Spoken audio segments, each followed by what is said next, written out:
ಎಲ್ಲರಿಗೂ ನಮಸ್ಕಾರಗಳು. 9/8/1925ರಲ್ಲಿ ಸ್ಥಾಪನೆಯಾದ ಸರ್ಕಾರಿ ಕನ್ನಡ ಹಿರಿಯ ಪ್ರಾಥಮಿಕ ಶಾಲೆ ಕೊಳವಿ ಇಂದಿಗೆ ಸರಿಯಾಗಿ 100 ವಸಂತಗಳನ್ನು ಪೂರೈಸಿದ ಸಂಭ್ರಮ. ಶತಮಾನೋತ್ಸವದ ಹೊಸ್ತಿಲಲ್ಲಿ ನಿಂತಿರುವ ಈ ಶಾಲೆಯ ಬಗ್ಗೆ ಸಹ ಶಿಕ್ಷಕಿಯಾಗಿ ನನ್ನ ಒಂದೆರಡು ನುಡಿಗಳು.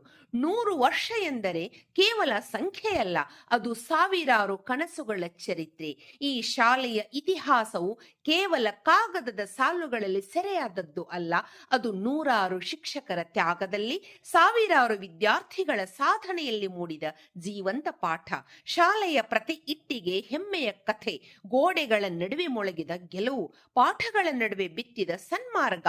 ಶತಮಾನೋತ್ಸವ ನೆನಪಿನ ಪುಟಗಳ ಭವ್ಯ ಗ್ರಂಥ, ಬಡ ಮಕ್ಕಳ ಕನಸುಗಳಿಗೆ ಬಣ್ಣ ಹಚ್ಚಿದ ರಥ. ಜನ್ಮ ನೀಡಿದವಳು ಮೊದಲ ತಾಯಿಯಾದರೆ ಬದುಕಿಗೆ ತಳಹದಿ ಕಟ್ಟಿದ ಶಾಲೆಯೇ ಎರಡನೆಯ ತಾಯಿ. ಹಳ್ಳಿಯ ಹೃದಯದಲ್ಲಿ ಹೊಳೆದ ಜ್ಞಾನ ಮಂದಿರ, ಮಳೆ ಕಡಲ ಸೂರ್ಯನಂತೆ ಸದ್ದಿಲ್ಲದೆ ಬೆಳೆದು ಹೊಳೆಯುವ ನಕ್ಷತ್ರ. 100 ವರ್ಷಗಳ ಪಯಣದಲ್ಲಿ ಬೆಳೆದ ನುಡಿ ದೀಪಗಳಿಗೆ, ಜ್ಞಾನದ ಬೆಳಕು ಬಿತ್ತಿದ ಗುರುಗಳಿಗೆ ವಂದನೆ. ಪ್ರತಿಯೊಂದು ತ್ಯಾಗದ ಋಣಕ್ಕೆ ಹೃತ್ಪೂರ್ವಕ ನಮನ. ನಮ್ಮ ಶಾಲೆ, ನಮ್ಮ ಪ್ರೀತಿ, ನಮ್ಮ ಹೆಮ್ಮೆ. ನಮ್ಮ ಕನ್ನಡ ಶಾಲೆಯ ಈ ಶತಮಾನೋತ್ಸವದ ಸ್ಮೃತಿ ಚಿರಂಜೀವಿಯಾಗಲಿ. ಧನ್ಯವಾದಗಳು.